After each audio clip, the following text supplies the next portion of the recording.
Assalamualaikum warahmatullahi wabarakatuh. Perkenalkan, nama saya Firman Adistia. Di sini saya akan membahas tentang petrofisika eh, sebagai tugas mata kuliah dan sebagai pemahaman pada diri saya sendiri agar saya lebih paham tentang pelajaran petrofisika ini atau mata kuliah petrofisika ini. Nah, untuk video kali ini saya akan menjelaskan tentang intro, artinya saya belum masuk dalam pembahasan yang lebih mendetail tentang petrofisika. Jadi di sini kita akan mengulas tentang sifat dasar dari batuan reservoir.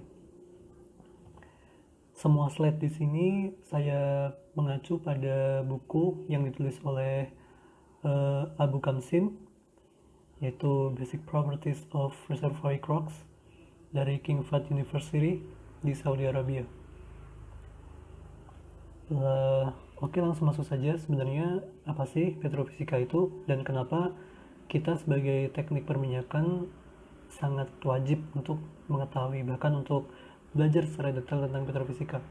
Nah, berawal dari secara etimologis berawal dari dua kata ya, petro sama fisik. Petro itu minyak dan fisik itu artinya sifat fisik. Nah, jadi petrofisika itu adalah cabang dari ilmu geofisika yang mempelajari tentang karakteristik atau sifat fisik dari suatu batuan. Nah, dalam slide yang akan saya ulas ke depannya, saya akan lebih menekankan sifat fisik dari batuan reservoir karena dalam batuan reservoir tersebut akan sangat penting diketahui sifat fisiknya guna nanti memenuhi atau mengetahui tentang porositas, permeabilitas, kompresibilitas yang insya Allah akan saya bahas di beberapa video ke depan. Oke, berhubung ini intro ya, jadi saya akan mengulasnya flashback dikit. Kalau kita bicara tentang petrofisika khususnya untuk batuan reservoir, tentu kita tidak bisa jauh-jauh dari apa itu yang namanya hidrokarbon atau senyawa minyak, gas gitu di batuan reservoir yang dia secara awamnya disebut sebagai senyawa hidrokarbon. Nah, senyawa hidrokarbon ini kalau kita tarik benang merahnya ke atas, sebenarnya dia itu merupakan asalnya dari senyawa kimia tentunya ya. Senyawa kimia bisa diklasifikasikan menjadi dua, yaitu senyawa kimia inorganik dan senyawa kimia organik. Nah, perbedaan antara organik dan inorganik terletak pada unsur C atau unsur karbonnya.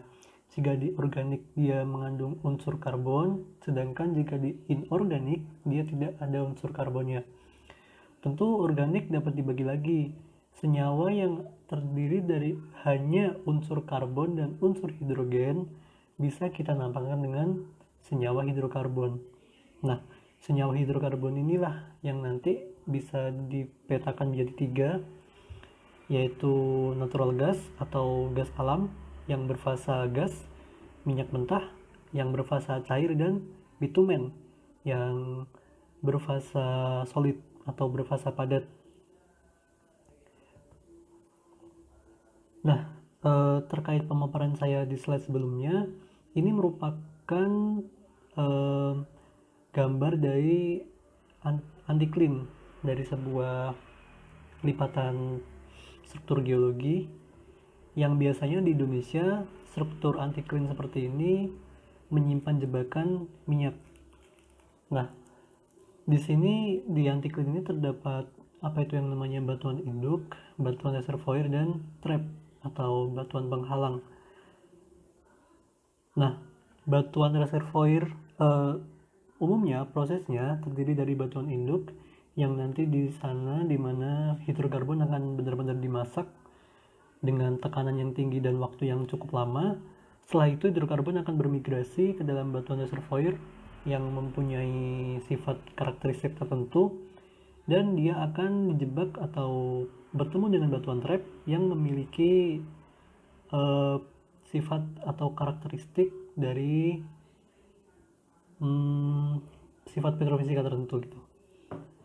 Nah, inilah pentingnya kenapa kita mempelajari petrofisika, karena kita harus mengetahui bagaimana sebuah hidrokarbon bisa berpindah dari satu batuan ke batuan yang lain, bagaimana hubungan porositasnya, permeabilitas, kompresibilitas, dan sebagainya.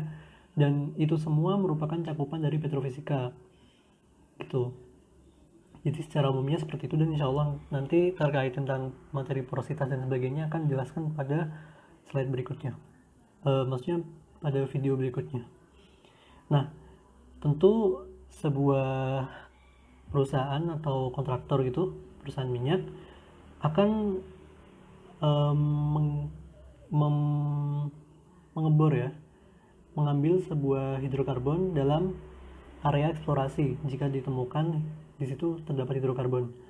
Nah, keputusan untuk mengambil apakah hidrokarbon di dalam bumi ini akan diambil apa tidak tentu didasarkan pada faktor keekonomisan.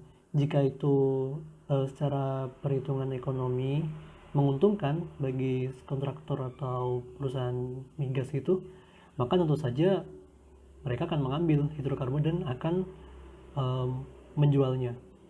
Dan kalau tidak ekonomis ya ngapain diambil gitu kan. Nah, faktor pertimbangan keekonomian ini terbagi menjadi dua ya.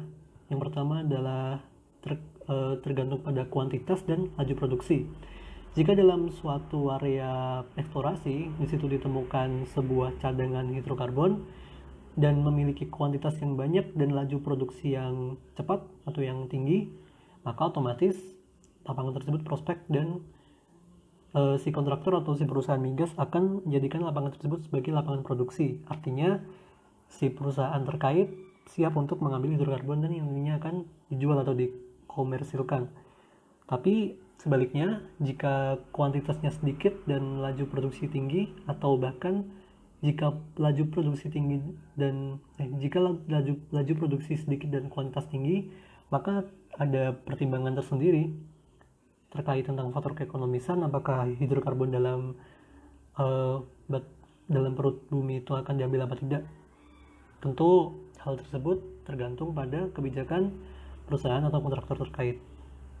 Nah, bagaimana cara kita menentukan apakah kuantitas itu bagus atau banyak dan apakah laju produksi akan banyak juga? Tentu salah satu bahasan utamanya kita harus mengetahui tentang sifat-sifat batuan di dalam reservoir. Nah, inilah pentingnya kita belajar petrofisika agar kita mengetahui di dalam sebuah lapangan eksplorasi ini ternyata memungkinkan kuantitas hidrokarbonnya banyak atau memungkinkan kuantitas laju produksinya juga banyak atau tinggi. Tentu kuantitas dan laju produksi nanti akan dipengaruhi oleh porositas dan permeabilitas yang akan dijabarkan di video berikutnya. Sekian dulu intro dari petrofisika tentang sifat fisik batuan reservoir. Semoga kedepannya terus bisa konsisten untuk membuat seperti ini. Semoga teman-teman terutama PS19 bisa belajar. Jika ada salah kata, saya sangat open diskusi di kolom komentar dan mohon maaf atas kekurangan dari video ini. Sekian, wassalamualaikum warahmatullahi wabarakatuh.